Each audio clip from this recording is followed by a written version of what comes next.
Notimundo a la carta. Información oportuna al instante mientras realiza sus actividades al mediodía.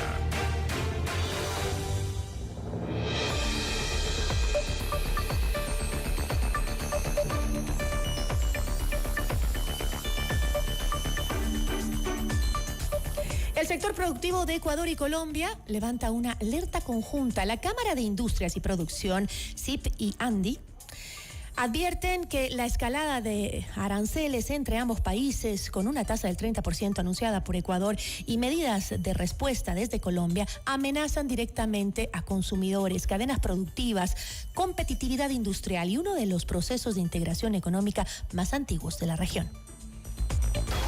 La entrevista a la carta, en diálogo directo con los protagonistas de los hechos. Nos acompaña a esta hora María Paz Hervis, presidenta de la Cámara de Industrias y Producción. María Paz, qué gusto, ¿cómo está? Muy buenas tardes. Hola Gisela, buenas tardes, un gusto saludar a su audiencia.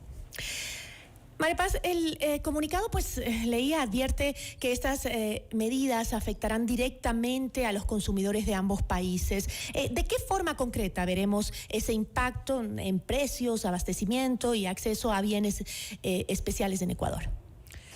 Precisamente en todo lo que usted menciona, y es por eso que hacemos este llamado en conjunto, tanto la organización de la Asociación de Industriales de Colombia y la Cámara de Industrias y Producción del Ecuador. Nos juntamos porque, siendo países hermanos, tenemos la vida de frontera, nos lleva a tener un comercio absolutamente relacionado. Y es por eso que hemos estado en conversaciones en las últimas 24, 30 horas con profunda angustia, mirando estas decisiones que se toman desde los gobernantes, que pueden tener muchos criterios políticos de seguridad que son válidos, pero que no toman en cuenta que va a pasar. Existe precisamente todo lo que usted menciona: el incremento de costos, la posible desabastecimiento de ciertos productos, y por ende a quienes afecta es a la ciudadanía. Ustedes me hablaban de una alta interdependencia entre cadenas productivas. ¿Qué significa esto en la práctica para sectores como medicamentos, por ejemplo, energía, agroindustria, químicos y plásticos, que es principalmente lo que viene desde Colombia, si la guerra comercial se profundiza? Exactamente. Fíjese usted que en el caso ecuatoriano, nosotros, cuando hablamos de una balanza comercial negativa, quiere decir que el Ecuador le compra más a Colombia de lo que Colombia le compra al Ecuador. Esto, escuchamos muchas veces que el nivel político se habla de injusticia, se habla de que no está bien. Bueno, simplemente el mercado es lo que es. Aquí no se decide mediante decreto, no es un tema de justicia, de cariño, de amistad. Se compra, se vende lo que el mercado nos dice. Entonces, efectivamente, nosotros le compramos mucho más a Colombia. Entonces, si hablamos de perjudicados, los ecuatorianos vamos a ser los más perjudicados. Y el caso de medicinas es determinante, de insumos para la producción. Yo le puedo decir que alrededor en materia de comercio, por ejemplo, alrededor de 150 vehículos de carga, es decir, camiones, cruzan diariamente por el puente entre ambos países en condiciones normales de operación. Entre 500 y 600 toneladas de mercancías se exportan diariamente hacia Colombia, y entre 800 y 1000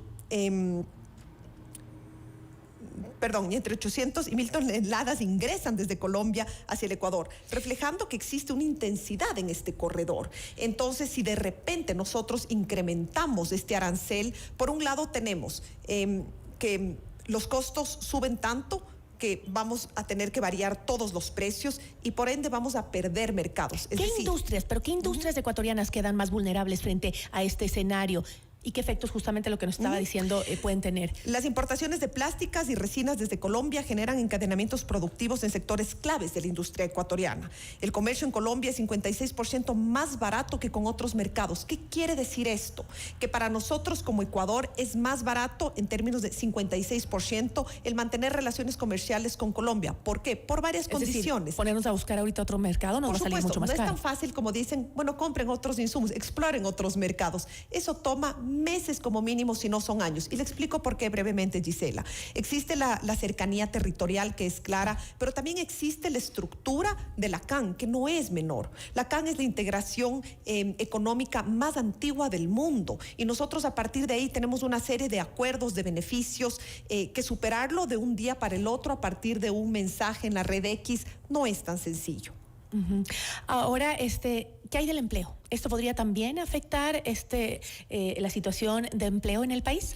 Por supuesto, nosotros, y aquí usted me ve que estoy leyendo datos que nos hemos pasado en la madrugada recabando con los equipos, le puedo decir que el intercambio comercial bilateral supera los 2.800 millones, es decir, 8.000 empresas vinculadas y 200.000 empleos. Aquí yo creo que es importante que nosotros recordemos algo. Cuando usted me pregunta cuáles son los principales productos, yo le puedo hablar del aceite de palma que exportamos, le puedo hablar de tableros de madera, le puedo hablar de las medicinas que importamos, pero creo que la vida de frontera, y si usted escuché que en entrevista después van a estar con alguno de los alcaldes o prefectos de las ciudades fronterizas, es entender esa dinámica comercial donde las familias no entienden de esa línea imaginaria que son las fronteras, y entonces cuando hablamos de cuánto se va a encarecer, yo no le puedo dar una cifra porque mínimamente sería el 30% del arancel, pero puede ser mucho más. Entonces creo que si bien las decisiones políticas responden a intereses de seguridad, a desavenencias que puede haber entre los gobiernos, donde podemos eventualmente todos estar de acuerdo, pero creo que el momento que se toman decisiones se debe mirar a ver a la ciudadanía, porque con este impacto en las relaciones comerciales, claro que se perjudica a los empresarios, pero a quienes se perjudica por sobre todo es a los consumidores, es decir, a todos nosotros. Mencionaste una cifra importante, 2.800 millones de dólares en intercambio bilateral. Es el monto que alcanza, ¿no?, esta relación. ¿Está Ecuador en capacidad de absorber una ruptura o una ruptura o encarecimiento de estos productos, de este comercio, sin consecuencias también a la macroeconomía? No, por supuesto. Porque estamos hablando de la gente, de que nos va a costar todo más caro. Y tenemos que entender que la macroeconomía finalmente refleja también estos altos costos de transacciones y el encarecimiento o empobrecimiento de la vida de la ciudadanía. Pero yo quiero referirme, porque a veces no se entiende la complejidad de la industria y vemos que cuando se toman decisiones sin acercarse a escuchar cuáles son el sentir. Fíjese usted, Gisela, si por ejemplo hablamos de algún insumo que se utiliza para la producción, me voy a inventar, la tinta. Pensemos en una tinta que necesito para imprimir algo.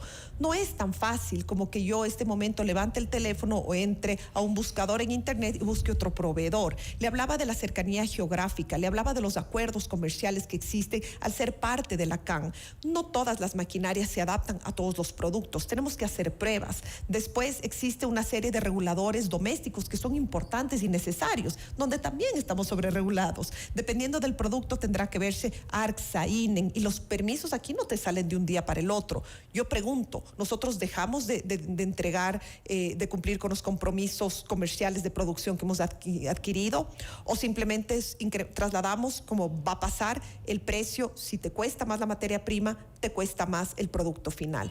Entonces, por eso es que nosotros nos tomamos algunas horas. Yo entiendo, los medios de comunicación nos buscan, dicen, ¿están de acuerdo?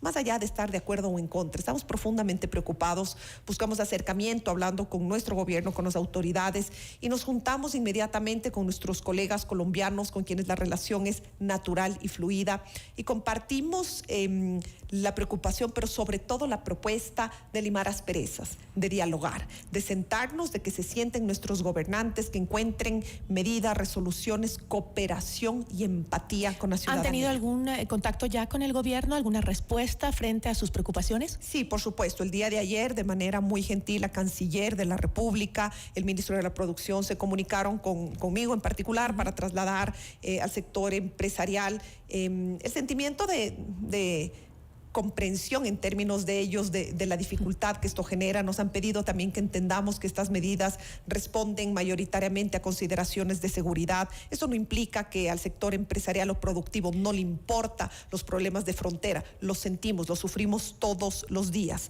pero entendemos que ese camino no es el más adecuado, porque no puede suspenderse la vida cotidiana de la ciudadanía y ya tenemos que enfrentar los desafíos de seguridad. Ahora, esos desafíos de seguridad, ¿qué tan riesgoso es mezclar justamente eso? Objetivos de seguridad que, como usted decía, pues todos anhelamos que se trabaje en pro de tener mayor seguridad en un país que ha crecido en el índice de violencia y delincuencia. Pero, ¿qué tan riesgoso es mezclar esos objetivos, el de seguridad con medidas comerciales y energéticas en una región que, como usted decía, también ha estado tan integrada como la andina? En nuestra visión es muy riesgoso, y precisamente porque la seguridad y la dinámica laboral, económica de un país no están divorciados. Lo que menos queremos es desempleo, lo que menos queremos es gente en las calles, lo que no queremos es contrabando. Y cuando existe debilidad en el manejo de fronteras, parecería que no es una buena idea seguir complejizando el intercambio formal, porque esto abre la puerta para la informalidad. Esto lo hemos visto en la frontera norte, en la frontera sur también, donde aprovecho para hacer un llamado a que se atienda desde las autoridades. Entiendo que el ministro de la Producción ha sido muy empático con lo que pasa al sur del país, pero tenemos también una situación de frontera con Perú. Tenemos una ansiedad de provincias como Los Ríos, de Loja, donde la delincuencia sigue creciendo, y vemos que son muchos los desafíos que tienen los tomadores de decisión. No somos nosotros los llamados para decir cuáles son las decisiones más correctas, pero sí podemos trasladarles nuestra preocupación frente a políticas que no consideran el detalle, lo cotidiano y la realidad, lo que pasa en la vida real, en el mundo del comercio, de la producción y de la vida ciudadana. Ahora, la conversación que dice usted ha tenido con la canciller respecto a sus preocupaciones,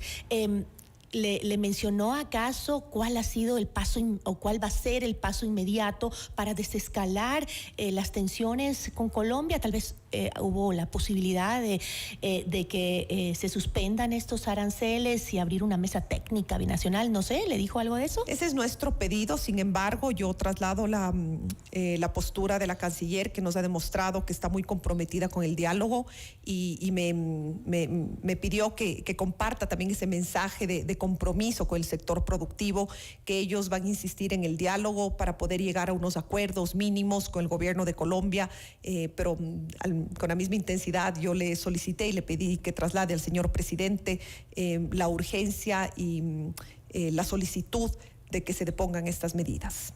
Con eso me quedo. Esperemos que tenga una pronta respuesta también de ese pedido, que lo hacemos todos los ecuatorianos y me imagino que también los colombianos frente a lo que está sucediendo. Muchísimas gracias. Gracias a usted.